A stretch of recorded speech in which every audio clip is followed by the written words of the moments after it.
সংসদীয় পদ্ধতির সরকার চালু করেছে। আজকে সেই নেত্রীকে বিনা দোষে 6 বছর কারাগারে থাকতে হয়েছে।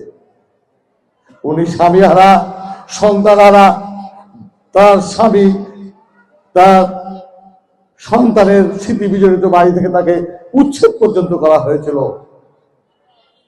আমরা সেই আমাদের মমতাময়ী মায়ের জন্য দোয়া করতে আপনাদের সামনে হাজির হয়েছি। আপনারা সবাই দোয়া করবেন। তবে তার যে কর্মময় জীবন, তিনি যে বাংলাদেশের মানুষকে তার জীবন দিয়ে শিক্ষা দিয়ে গেছেন কেমন করে দেশের মানুষকে এক কাতারে দাঁড়াতে হয়, সেই দিন এমন কোন যন্ত্র তৈরি হয় নাই।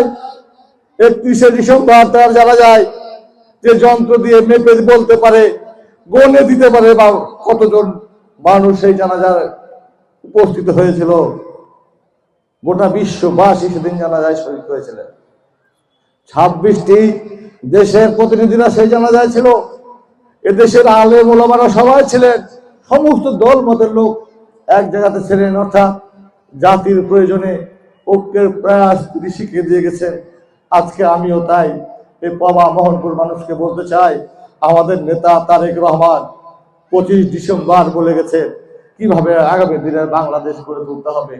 আমিও এই পবা মোহনবাসীকে বলতে চাই, আমরাও আমাদের এই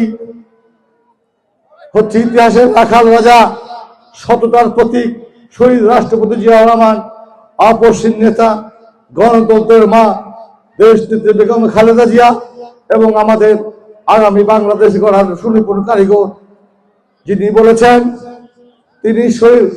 তিনি বাংলাদেশ আগামীর বাংলাদেশ পরিচালনা করতে চান।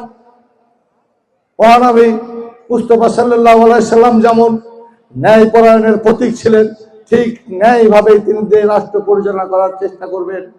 আমরাও বলতে চাই, এই এলাকাতে কোন চাঁদাবাজের স্থান হবে না।